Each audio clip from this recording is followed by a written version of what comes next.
Hi guys, this is Alex from gsn.com and I'm here with something fresh, a fresh review. It's a device that slides and has 4 eyes. It's something special and rare, definitely trendy. It's called the Xiaomi Mi Mix 3.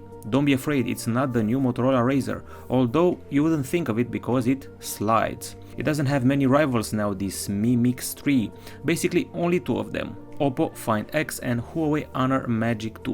Why the sliding part? In order to get rid of the front camera and also achieved a higher screen to body ratio. The phone is priced at around $500 or $600 and it's time to check it out. So my first impression that came during the unboxing is here to stay. It's a massive phone, it's a big phone, it's a heavy phone. The ceramic back is pretty good looking, but it's always filled with fingerprints, grease and traces. The phone has a pretty okay grip, it's well built, made of premium materials, but the sliding part doesn't do it any favors. It feels cheap, like a toy, as if it were made of plastic, or like a makeup kit or a Nintendo DS that you're opening up. And of course the 218 grams are no compliment. It would have been pretty nice to see it open automatically with a special little motor like the Oppo Find X, but that's not the case here. At least there's no more mechanism to brake as the time goes by. So the sliding section is done mechanically, you're going to actually push it with your fingers. The sliding gesture may cause addiction and may replace your penchant to use a fidget spinner, for example.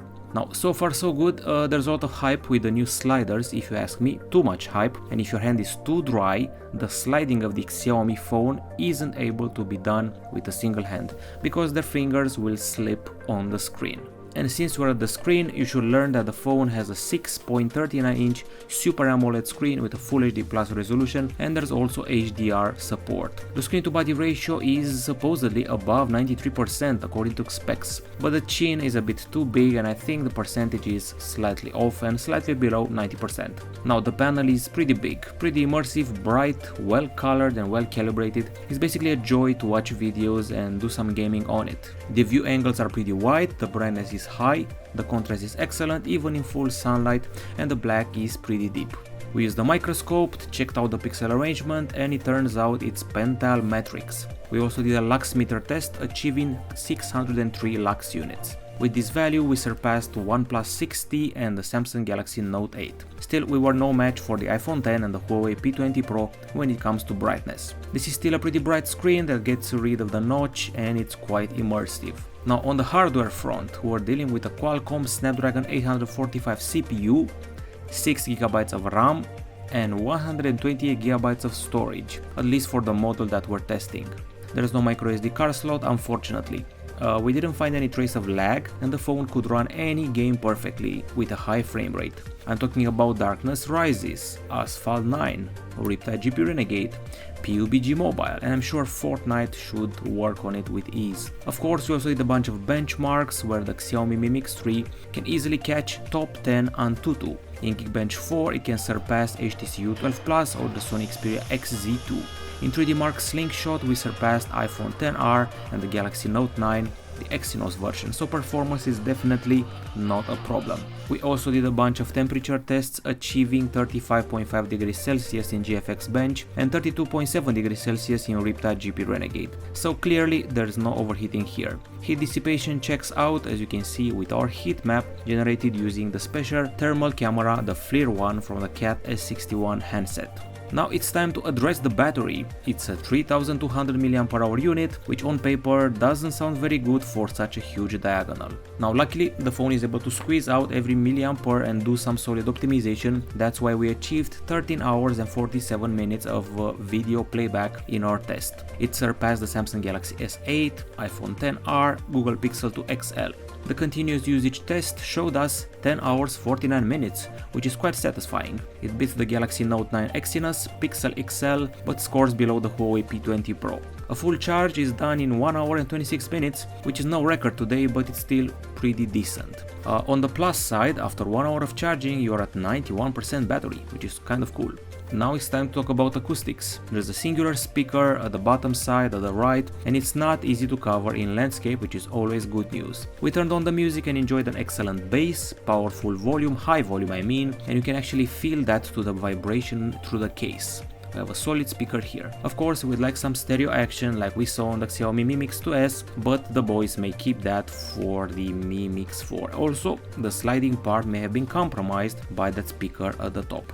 The good thing about this speaker is that it doesn't distort the sound and it pulls off all the notes and frequencies that we like. We did the decibel meter test and achieved 87.9 decibels with our typical acoustic sample, a solid score that beats the Galaxy Note 8, OnePlus 6 and Huawei P20 Pro. We also did a gaming test with the game Riptide and we reached 100.4 decibels, surpassing the Huawei P20 Pro, iPhone 8 and the iPhone XS Max even. Of course, there's a bit of a way to go to the performance of the Asus ROG phone.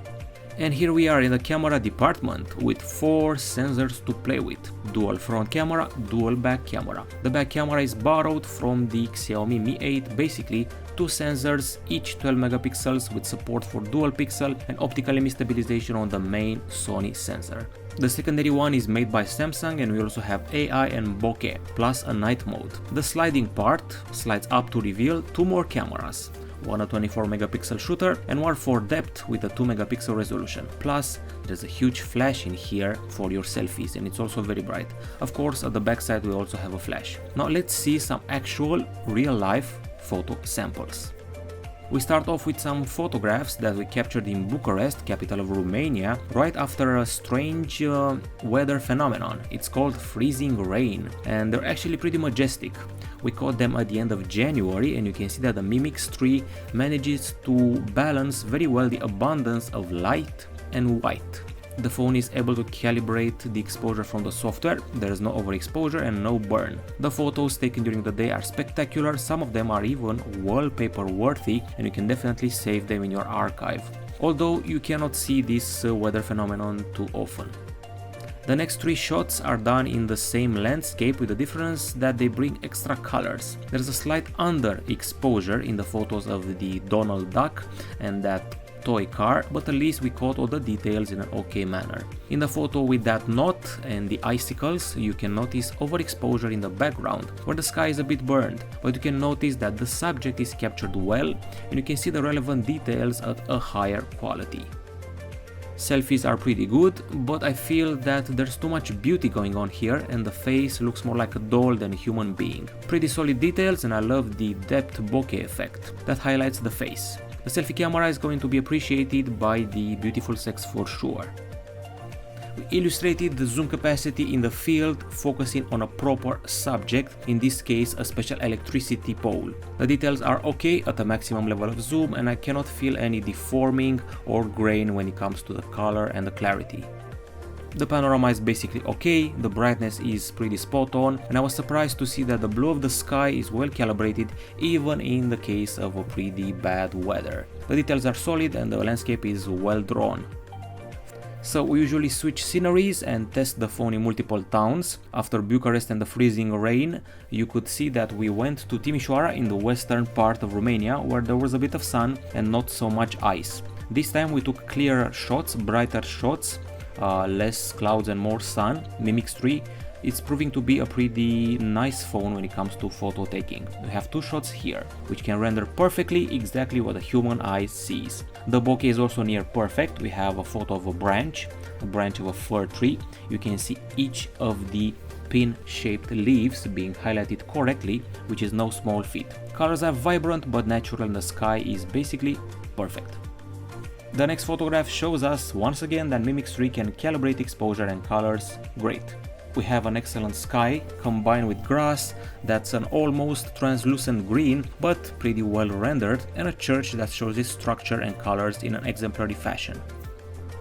After the daytime shots, it's time for the low-light shots, with lesser brightness and a slight amount of fog. So after we did the shots and analyzed them on the PC, we concluded that there's a bit of work needed here, because the phone is not able to go to the heights of the higher-end phones of 2018, of the flagships. It feels like it's more of a high mid-ranger. The photos are a bit dark, more yellow than expected, and the clarity and details aren't exactly praiseworthy. I would say that is an excellent phone during the day, including selfies, but quite mediocre in low light conditions. And here we are in the filming department, where we could say that the Xiaomi Mi Mix 3 does some pretty solid stabilization when walking and doing video capture. It feels like it beats the iPhone XR, for example. I did not notice any refocus, any annoying flicker. The 4K video capture at 60 frames per second is basically perfect, color-wise, clarity-wise, detail-wise, even though the dynamic range may mess up in the background a bit. Selfie video capture was spot on, and I felt like we actually turned the bokeh portrait selfie photos into videos of sorts. Each mini facial expression is well captured and rendered. So, low light conditions, we also did that, low light videos. The stabilization is, I would say, so-so, but the brightness and street light halos are pretty good. Thumbs up for the zoom, and of course there was a bit of fog to annoy us, so take that into account. I would also feel that the colors are a bit too warm compared to our usual low light video captures. We're done with the camera, let's talk about the connectivity. So things are pretty simple here. We're talking about 2 nano SIM card slots with 4G LTE support, 4G Plus as well. There's VoLTE calls, and I don't know if you know that, but there's even a 5G version of this device going out there. So there's also Wi-Fi A, B, G and AC with 2x2 MIMO, Wi-Fi display, Bluetooth 5.0 and NFC. No trace of audio jack, but there's GPS, Galileo, GLONASS, Beidou and QZSS for global positioning. There's an USB Type-C port, which can handle itself well when it comes to transfer. So the calls were pretty loud and clear, and we also did a bunch of speed tests where we were a bit disappointed by the 4G with a top level of 50.9 Mbps in download, 33.9 Mbps in upload. On Wi-Fi we're a bit better with 313 Mbps downloads, 25.5 Mbps uploads, so it's actually kind of good. Now we start off the software section with good news. You can actually customize the gesture of sliding that back part of the phone with a variety of apps and actions. They will be triggered once you do the sliding. So you can associate the camera, you can associate an assistant, video player, gaming app, or whatever you want. Now the interface we're using here is called MIUI 10, applied on top of Android Pie. We're getting a pretty unusual multitasking compared to the usual one. It basically flows vertically with a bunch of smaller windows, and we also have an ultra minimalistic interface if you look at the icons and what they stand for. You probably saw the logo of the Australian Open and the one of the soccer team Juventus. Those are very minimalistic, they're the next gen graphical level. That's how minimalistic the interface is in the case of MIUI 10. We have a special feed aggregator area to the leftmost home screen. There's Google Assistant support with a physical button dedicated to it, and we have widgets which are just as minimalistic as the rest of the interface. I feel a lot of inspiration from iOS here, and I'm probably not the only one. You can tell that in the notification area, the quick settings area, but as long as it's pretty clear and well spaced, I have no objections about it. We have some AI features like vocal activations, special vocal commands, and the fingerprint scanner is pretty fast and snappy, but it's too small and too flat, so your finger won't detect it at the first attempt. Now, we also have a bunch of apps installed, actually a lot of them, at least on the Chinese version of the phone that we played with. There are dozens of Chinese apps, which we could do without. So people would be happier with a Nova launcher on top of it. Okay, so that's basically it in the software department. It's time for the verdict. Xiaomi Mi Mix 3 is an experimental phone, first and foremost, and that can excuse some flaws. It's big, it's heavy, and the sliding part doesn't convince me. It feels cheap, it feels plasticky, and it's wielded like a plastic toy. It doesn't excel in low light capture, but there are many buts. The screen is excellent, the performance is very good, the battery was actually surprisingly good, and the acoustics are okay. Picture taking during the daytime can fight any great phone of 2018, and there's a big plus for the selfie side, bokeh and selfie videos. I would say that the product is basically drawn back by its weight, the sliding part and the low light capture, maybe also the Chinese software on board. Otherwise, I would clearly put it above a Xiaomi Mi 8, Pocophone F1, maybe even the LG G7, Xperia XZ3 and HTC U12 Plus. And the price is not half bad.